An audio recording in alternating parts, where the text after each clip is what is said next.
कई लोगों के मन में यह प्रश्न उठता है कि भगवान बुद्ध का जन्म कहाँ हुआ था। तो कहानी शुरू होती है भगवान बुद्ध की। कपिलवस्तु का पुराना नाम कपिलपुर था, जिसे कपिल मुनि ने बसाया था। कपिलवस्तु बहुत बड़ा समृद्ध पूर्ण महानगर था। यहाँ के राजा शुद्धोधन थे, जो इक्ष्वाकु कुल के थे। वह शाक्य लोगों के नेता थे। शाक्य लोगों ने अपने समुदाय की एक कन्या का विवाह राजकुमार शुद्धोधन से कर दिया था। 563 ईसा पूर्व जब सिद्धार्थ की माता कपिलपुर से अपने पिता के घर देवदह जा रही थी, तो लुम्बिनी वन में जाते समय प्रसव पीड़ा हुई और इन्होंने उसी वन में सिद्धार्थ को जन्म दिया। प्रसव के समय सही देख रेख न होने के कारण इनकी माता महामाया का 6-7 दिनों के बाद निधन हो गया। इसके बाद इनका पालन पोषण इनकी मौसी और शुद्धोधन की दूसरी पत्नी महारानी प्रजावती ने किया। प्रजावती का दूसरा नाम गौतमी था। इनका बचपन का नाम सिद्धार्थ रखा गया था, जिसका अर्थ है वह जो सिद्धि प्राप्ति के लिए जन्मा हो।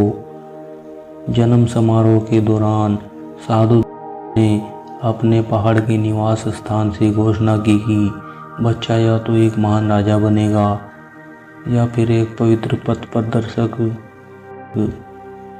शुद्धोधन ने 5वें दिन एक नामकरण समारोह आयोजित किया और 8 ब्राह्मण विद्वानों को भविष्य पढ़ने के लिए बुलाया।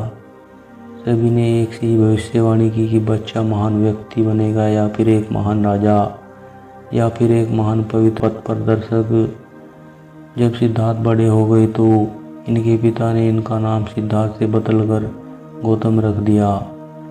सिद्धार्थ बचपन से ही दयालु थे। ये सभी पर दया करते थे। इनके आरंभिक जीवन की अनेक घटनाओं से पता चलता है कि ये बहुत ही दयालु थे।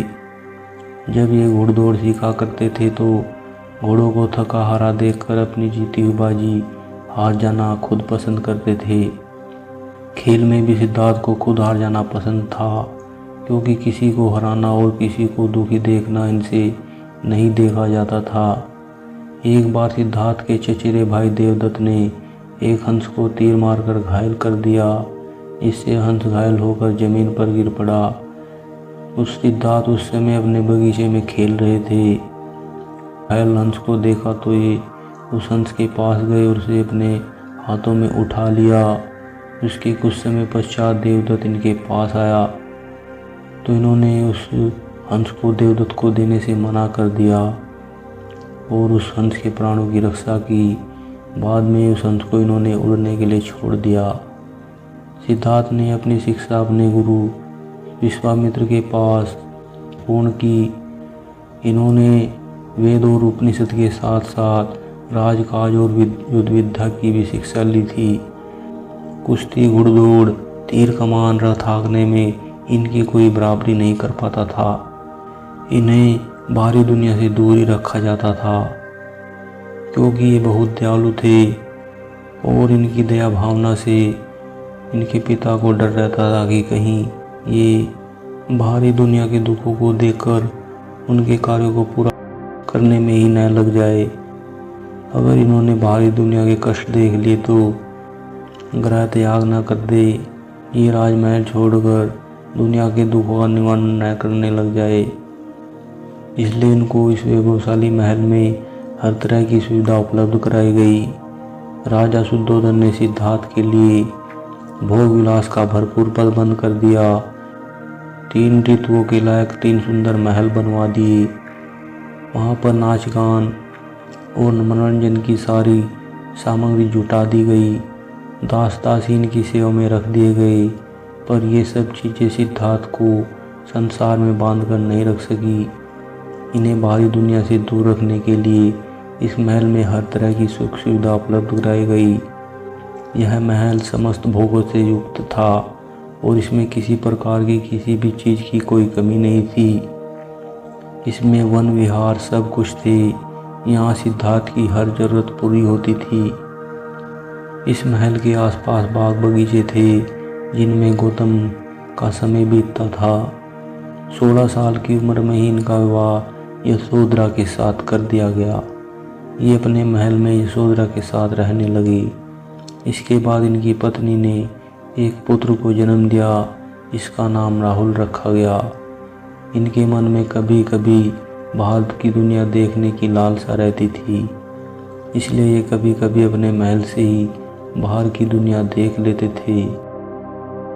इसलिए ये बाहरी दुनिया को जानने के लिए अपनी पत्नी व पुत्र राहुल को महल में ही छोड़कर सत्य की खोज में निकल पड़े।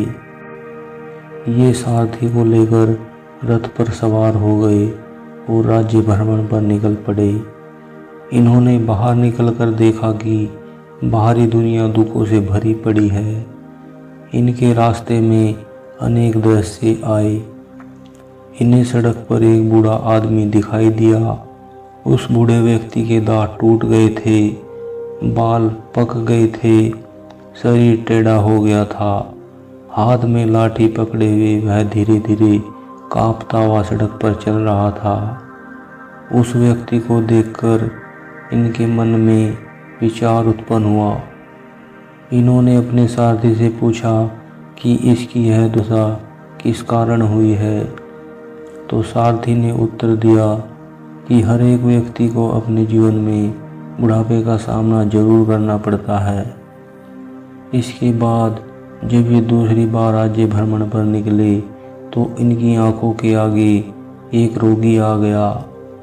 उसकी सांस तेजी से चल रही थी, कंधे ढीले पड़ गए थे, बाहें सूख गई थी, पेट फूल गया था, चेहरा पीला पड़ गया था।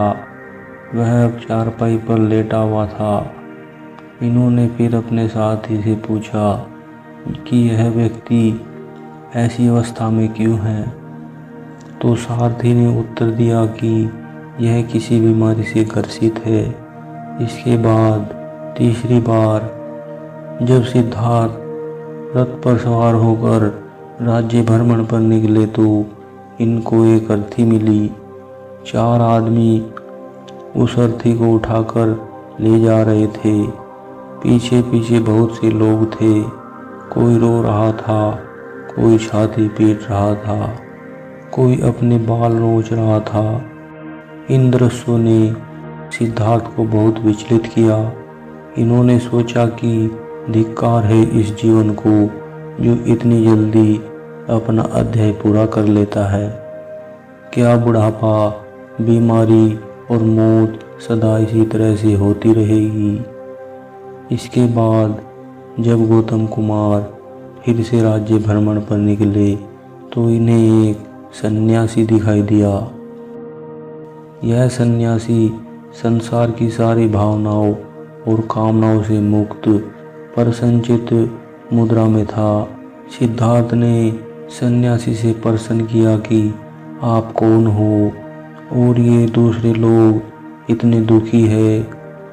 इनका जीवन बहुत ही दुखों से भरा हुआ है और आपको देखकर लगता है कि आपके पास कुछ भी न होते हुए आप अपने जीवन से सुखी है।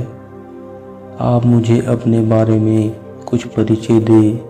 सन्यासी ने कहा कि ये सभी लोग जो तुम्हें दिखाई दिए हैं ये सभी संसार के मोह माया में फंसे हुए हैं।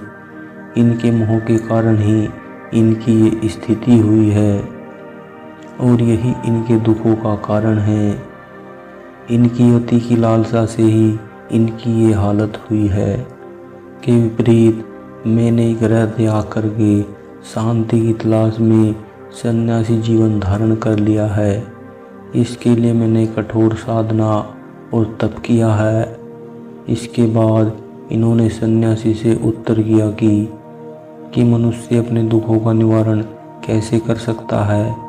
तो सन्यासी ने कहा कि दिव्य ज्ञान की खोज करके और ईश्वर सत्व को प्राप्त करके। इसके बाद जब ये घर पहुँचे इनके मन में ये विचार काफ़ी दिनों तक उठते रहे और इन्होंने काफ़ी दिनों उपरांत निर्णय लिया कि ये भी साधु की तरह दिव्य ज्ञान की खोज में साधना और तप करेंगे और वहीं पर रहकर साधना करेंगे। उस समय इनकी आयु 29 वर्ष के लगभग थी।